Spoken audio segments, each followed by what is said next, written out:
Bismillahirrahmanirrahim. Assalamu alaikum, boys. Today we are going to discuss linear search of O level 2210.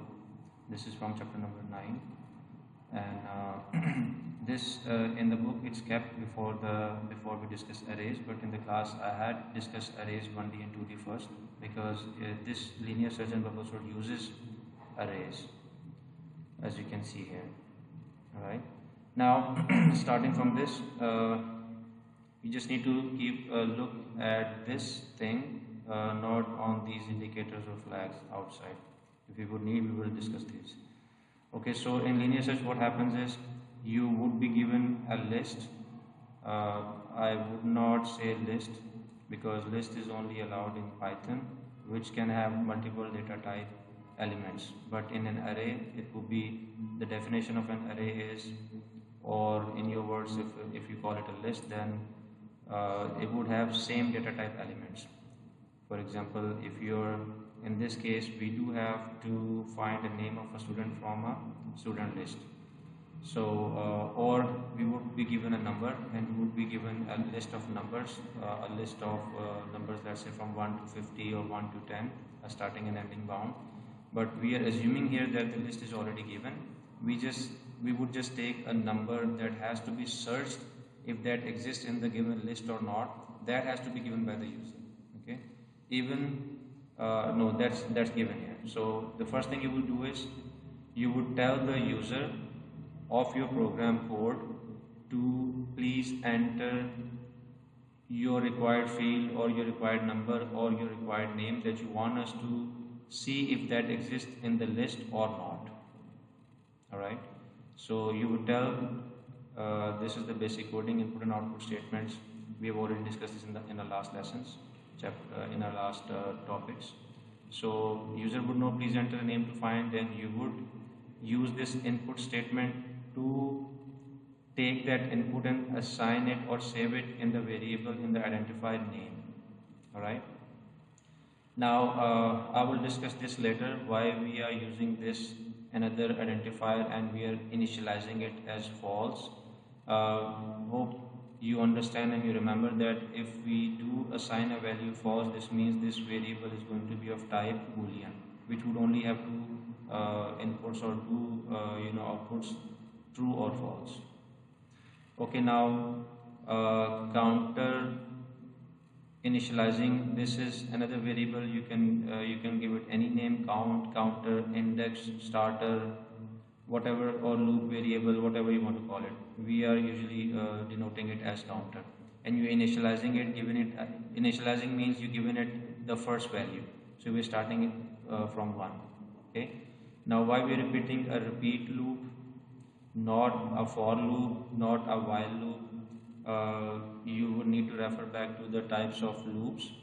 If we would know in advance how many times a loop is going to be repeated or set of statements that falls under the loop has to be repeated, you know the number in advance, then you're using a for loop, which is called a counter loop as well.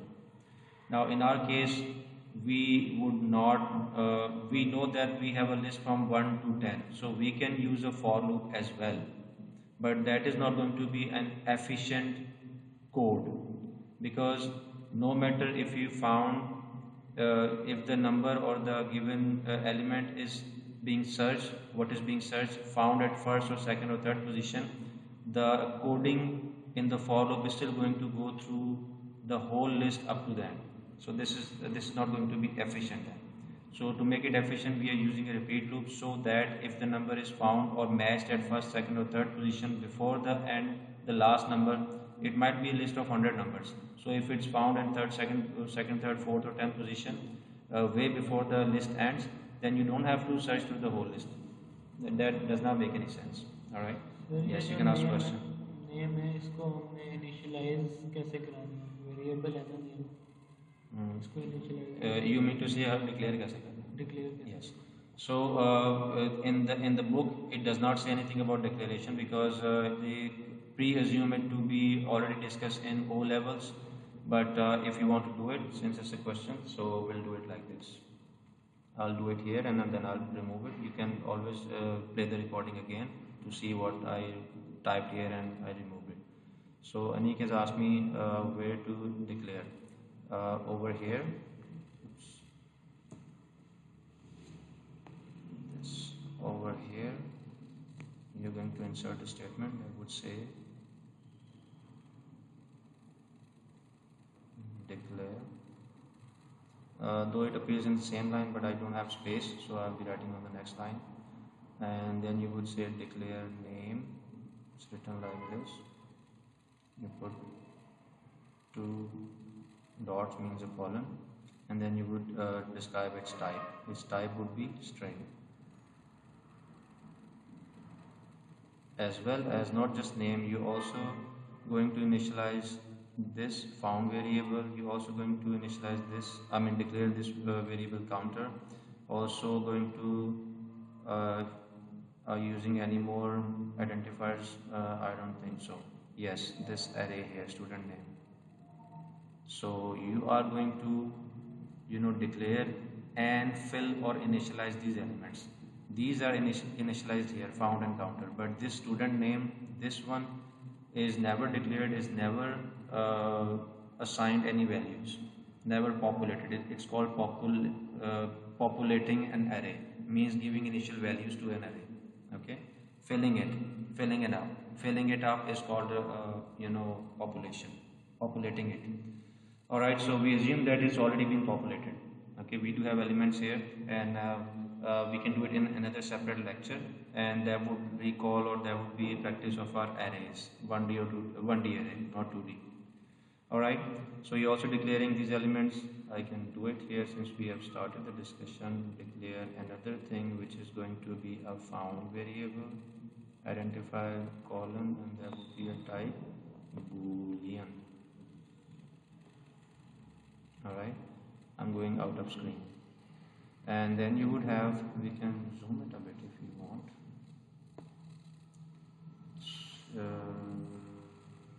No, that is too big for us. 50 is too small, 100 is big.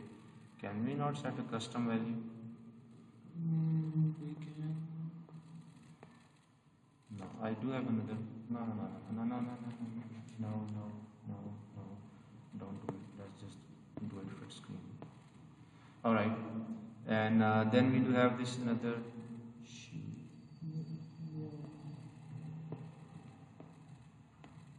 Okay, then we have another variable. Declare that one. These all three are going to be declared and written here. Okay, you understand? Declare, and the third variable was counter. I'm just going to write count, not just counter. Assume counter is count, and then you are this is going to be of type integer. So this is what you're going to do. I'm just going to undo everything.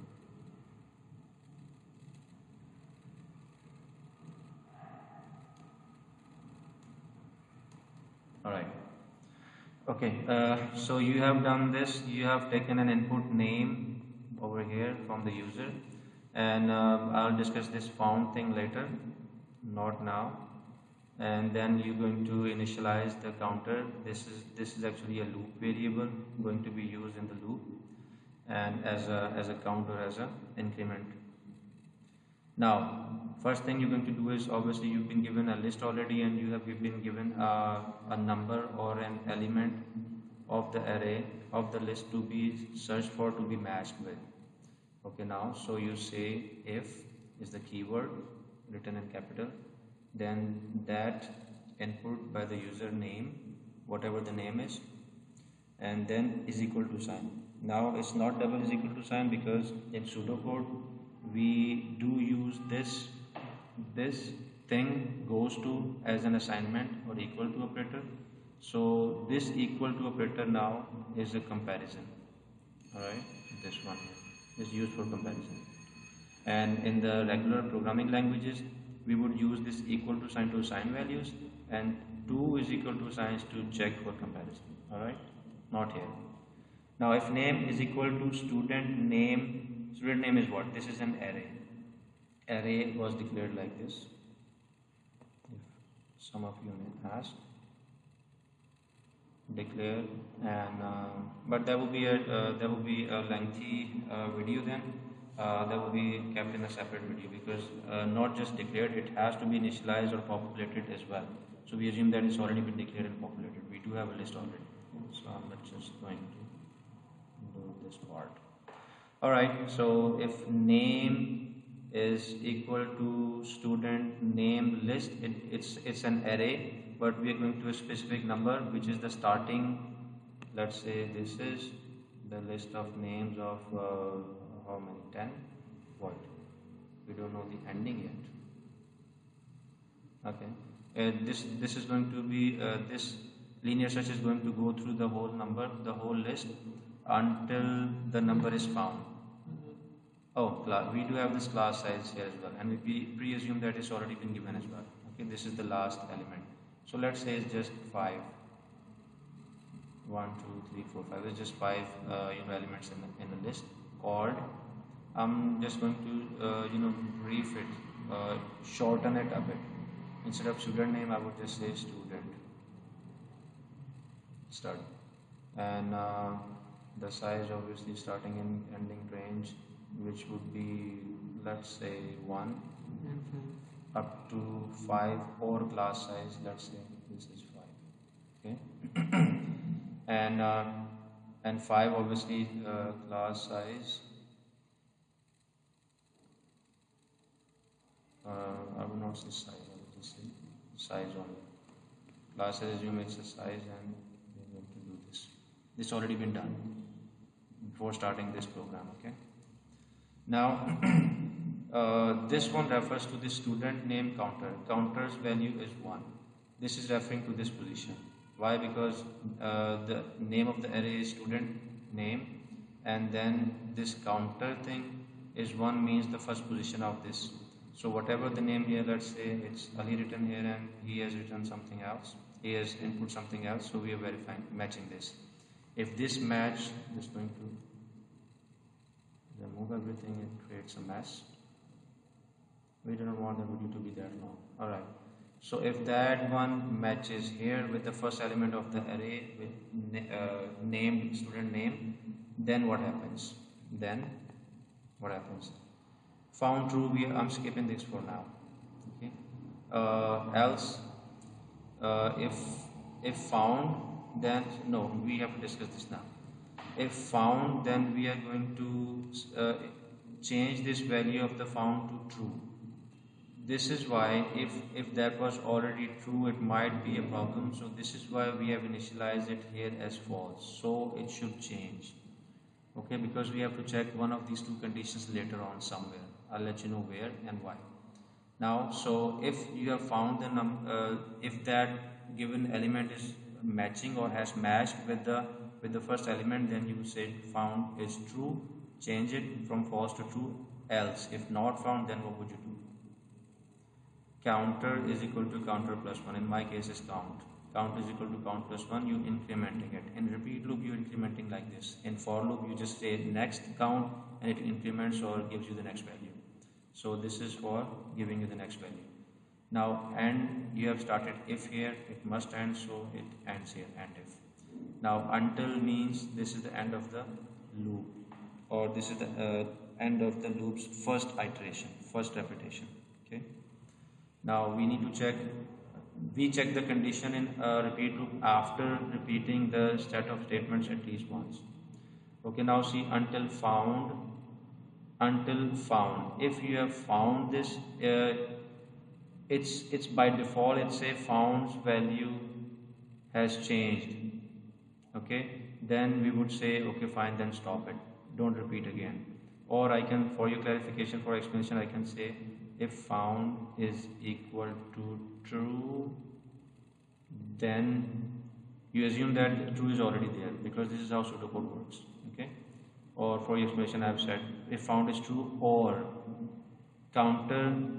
The other case would be when we have not the number, the element has not matched yet. At the first position, it has not matched. Okay. In that case, you keep on. If it was found, then loop would break here because of this condition found. Okay. If not, then it will continue. This one is not dealt. Then it will continue and until counter, this loop variable stays less than class size. Okay, now I believe class size would be one element, one number plus then the last element, then the whole size of the list. Okay, so counter stays less than class size. Now loop is going to be repeated because number is not found yet. Counter is incremented to 2, this one is incremented to 2. I'm just going to decrease the mess, and we are going to discuss this for the second iteration. Now what happens in the second time? These things would not be repeated again. It starts from repeat. Okay, now if name, the given name by the user, is equal to student name and the second, it did not match at the first one, so checking the second one. The counter to student name list on index or pointer number 2, position number 2. If it matches, then same thing happens, then found true, otherwise counter plus 1, which becomes 3 here because of this statement. And if is ending here, and then until found. If it's found at the second position, the loop would break, otherwise it will check the second condition, counter the class size has reached yet or not. No, fine, it will repeat again. Just decreasing the mess, removing everything once again. This process would continue until the number has been found and this variable would become true, or if not, then else condition, then counter incremented and the class size has reached. Now this would happen if either the class size has reached or the number has found. Now we proceed next until repeat until is done, is completed. All right, this is completed now. Now we check this is outside the repeat. These statements are not going to be repeated. If found once again was equal to true, okay, then you would say output name. You would say output name, let's say was Ali, it would be written like this, and then this comma here is the joining of, and found at position would be written as it is, not the value.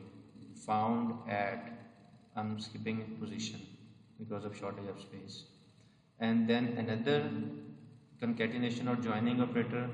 So output joining, it would say counter. It was found at position, counter would have been 1, 2 or 3 or 4, whatever position it was found at. So let's say it was found at the second position, it would say found 2. You don't have to write this in the list. If you want, you can do it, but it's just in case it's in the list. You don't have to write this and remove it. So if the given element was matched in the list, if not, then it goes to else statement and it say output name, whatever the name was, Ali, and this joining, and this double quotation mark says write whatever is written as it is, and without quotation mark means you would need to write the value of that identifier. Okay, Ali not found. Okay, that's all for your linear search. If you would have any question, you can always post wherever I'm going to post this video. Thank you very much. We move on in the next video for the bubble sort.